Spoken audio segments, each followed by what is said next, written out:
Hey RSD Angels, my name is Christa Whightsel. I am the founder and co-director of RSD Doesn't Know Me.com, and we're on Facebook.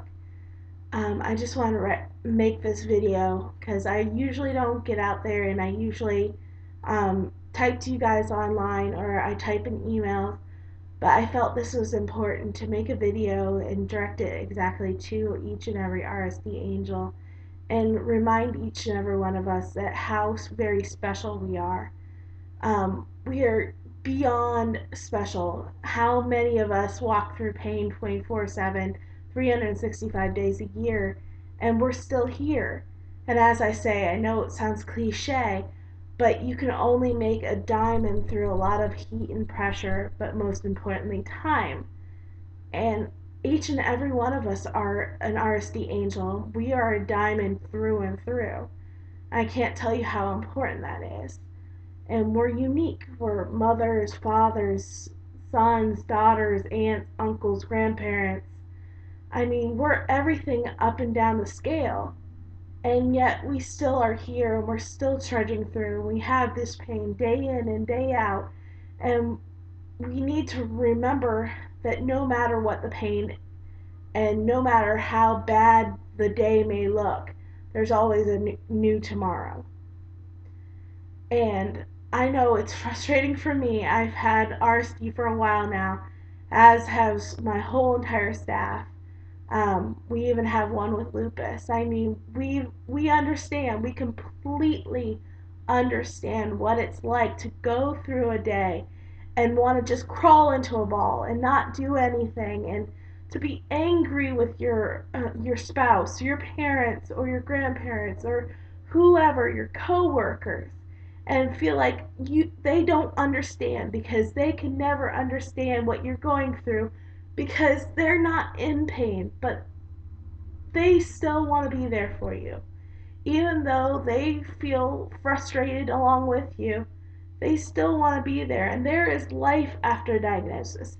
But the problem is, most people don't choose to have that life after diagnosis. Are you going to choose today to wallow in your self pity? And I know, trust me, I wallowed. I wallowed. Yes, I wallowed. And it's frustrating. It's the hardest thing to try to get out of. And it's just like breaking a bad habit or biting your fingernails or quitting smoking. You've got to change your attitude about it. And if you keep saying in your head, oh, it's never going to happen, I'm never going to be able to take those steps, I'm never going to do this, never going to do that, you won't. If you keep in that mentality of you can't do it, you can't do it, then you're never going to do it. But if you say, okay, today I'll take that one step, that one step. Tomorrow maybe you'll be able to take 2 steps. Next day, 3 steps. Maybe you'll have to pay for it. But guess what? You're 3 steps farther than you were 3 days ago. And if you plop back down in that self-wallow, you take 10 steps back. And that's the most frustrating thing to see. And I call out, and my heart goes out to every single man, woman, and child who has to deal with this. Because it's just that frustrating. It is the worst disease that you could possibly have on the face of the earth.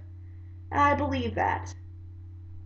Especially coming from someone who also has something called pseudotumor cerebri, which is a buildup of fluid in the spinal cord in the brain. It's a form of hypertension. And that is a cakewalk. That was a cakewalk compared to what I've had to deal with RSD. No, please forgive me if that offends anyone, but that was my personal experience with it. And all of our experiences are different. They very much are. And that's why we need to support each other and not judge each other when our experiences do not match up with somebody else's.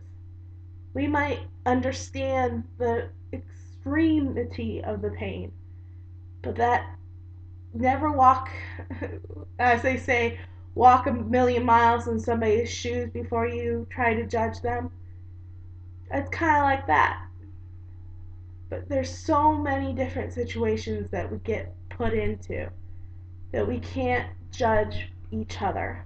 All we can do is love and support and take care of each other. Because who else are we going to have but each other in the end? So many of us don't have any support at home. They don't have the mom or the dad or the brother or the sister or the best friend who comes over every week. All we have is the people we've met on Twitter, on Facebook, on MySpace, via email, via support group. And we need to be mindful of those people that feel like they're alone. As they say, RSD is one of the highest ranked suicide deaths. Imagine right now somebody is contemplating their own death, all because they hurt emotionally, physically, and spiritually, and all you have to do is reach out to them. Put aside your own pride and help them. Trust me, it will make you feel so much better.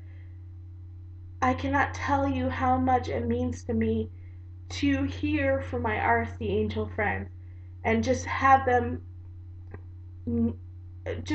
me know that they're there for me, that they're just a phone call away if I need them. If there's something frustrating or something completely irritating that's completely off topic, I know that they're still there for me. And if there's some kind of treatment that my doctor wants to try and I'm completely terrified, I'll go running to them. And sometimes they have some advice, sometimes they don't. But they still listen because they understand the pain that you're going through.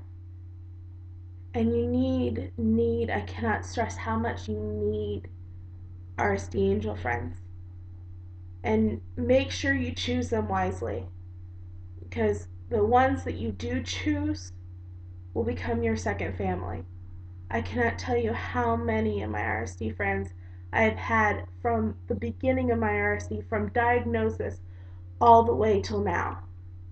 And it has changed my whole entire life.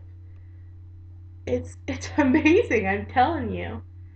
The difference in my attitude, in how I go about life, how I went from thinking I was nothing to thinking I was lovable again. I fell back in love with myself because of my friends, because they showed me I was worth loving again. And that's what you need to do for somebody out there. Show them that they are worth loving.